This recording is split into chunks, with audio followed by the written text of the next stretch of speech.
हमें उस आदमी तक पहुंचना है जिसने ये सब किया है। सबके दिल में, सबके दिमाग में सिर्फ एक ही नाम होना चाहिए, बरबोसा। अभी सिर्फ एक की मौत हुई है, इससे पहले की और टपके अपने बीच के गद्दार को ढूंढ लो जल्दी। अब अपने ही घर में अपने बाप के कातिल को ढूंढ के दिखा। सर, पूरे शहर में अजीब सी अफरा तफरी मची हुई है। लोग बहुत घबराए हुए हैं सर, हमें बहुत जल्द कुछ करना होगा।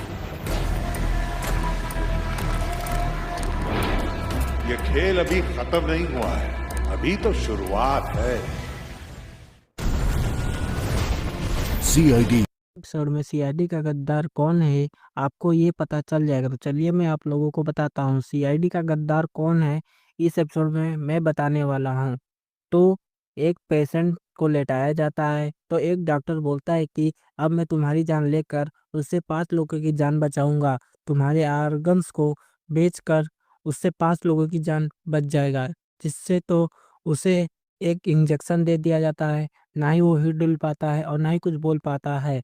और ये सब कुछ अपने आंखों से देखता रहता है और कुछ नहीं कर पाता। अभिजीत और दया इस केस में वापस आ जाते हैं और वो बारबोसा के केस पर बातें कर रहे थे। तभी वहाँ पर पंकज और अवनी और आ जाती हैं और 2 लेडीज इंस्पेक्टर भूमि और उसकी असिस्टेंट आ जाती है। तो पंकज कुछ बातें बताने जाता है तभी भूमि बोलती है कि कुछ कंस्ट्रक्शन एरिया पर एक लाश मिला हुआ है।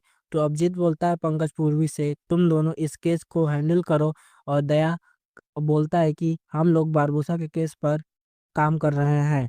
तो पीछे से एक आवाज़ आता है नहीं। तो अभी पूछता है कि तुम कौन हो। तो पंकज बताता है कि ये हमारे नए एसीपी आयुष्मान हैं। अभी हमारे नए एसीपी हैं।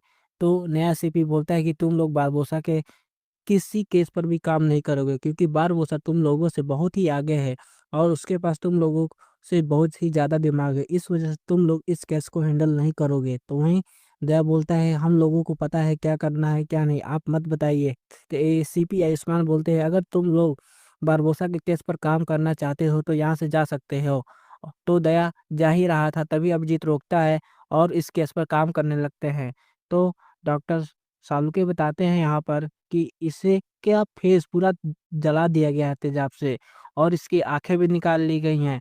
बहुत सारे पार्टों को इसके निकाल लिया गया है और इसे यह लगता है यह आर्गन्स निकाल कर बेचने वाले ने ऐसा किया है। तो रात को एसीपी आयुष्मान कार लेके कहीं जा रहे थे तो वो किसी से फ़ोन से बात कर रहे थे। वो बोलते हैं कि हम लोग ने जैसा प्लान किया था वैसा ही सब हो रहा है।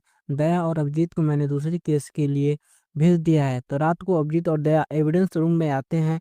उस फाइल को खोजते हैं तभी वहाँ पर एसीपी आयुष्मान आ जाते हैं। तो एविडेंस रूम की तरफ जाते हैं तो दया और अभिजीत को देख लेते हैं। तो दया और अभिजीत बोलते हैं कि हम लोग यहाँ केस के सिलसिले में कुछ खोज रहे थे। तो तभी वहाँ पर डॉक्टर सलके का फ़ोन आता है। तो अगले दिन यहाँ पर जहाँ पर लाश मिला हुआ था वहाँ पर 6 लाशें और मिलती हैं। तो एसीपी को दया और अभिजीत समझा रहे थे कि जिसका मौत हुआ है वो उसका नाम अरविंद है और ये यहाँ पर ऑडिशन देने आया था जो कि छोटा मोटा एक्टर था।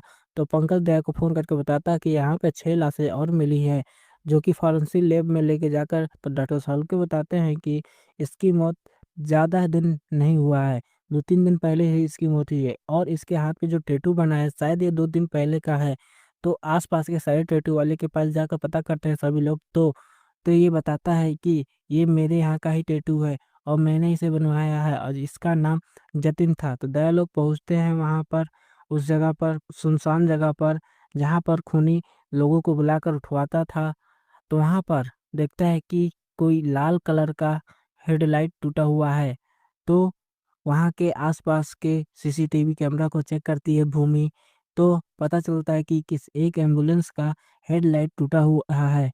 तो उस एम्बुलेंस के नंबर प्लेट से ट्रैक किया जाता है किस जगह की वो गाड़ी है। तो गाड़ी था एमजेएच हॉस्पिटल का। तो वहाँ पर जाकर पता करते हैं तो ये गाड़ी यहीं पे खड़ी रहती है। तो वहाँ पे जाकर देखते हैं तो और वहाँ के लोगों से पूछा जाता है तो वो बताता है कि इसका ड्राइवर सतीश था। जो सतीश को पता चलता है कि ये लोग सीआईडी वाले हैं तो वहाँ से भागता है। भागते भागते जाता है तो जैसे ही पंकज उसे पकड़ता है उसका शर्ट का बटन टूट जाता है और एक कार वाला आके उसे मार देता है और जिससे सतीश की मौत हो जाती है।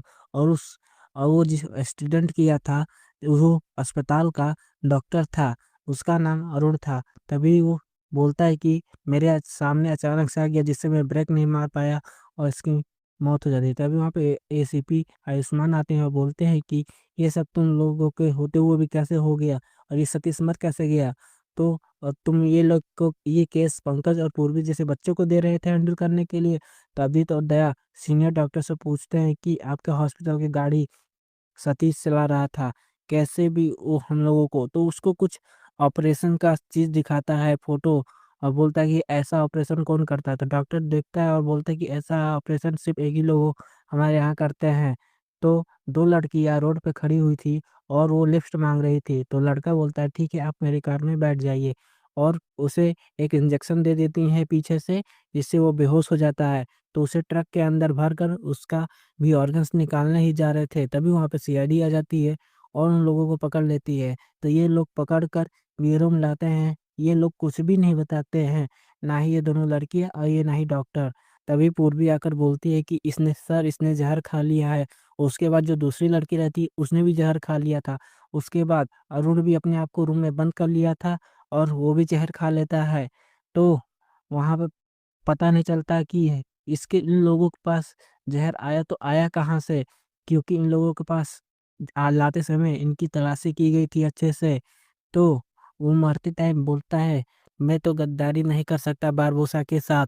तो ये लोग जान जाते हैं कि ये बारबोसा का किया गया काम है और शक होता है कि इन लोगों के पास ज़हर आया कहाँ से? तो अभिजीत बोलता है कि कोई हम में से ही कोई गद्दार है जो इन इन तीनों को ज़हर दिया है। तो ये एपिसोड यहाँ पे ख़त्म हो जाता है। नेक्स्ट एपिसोड के लिए मेरे चैनल को सब्सक्राइब कर ले। धन्यवाद।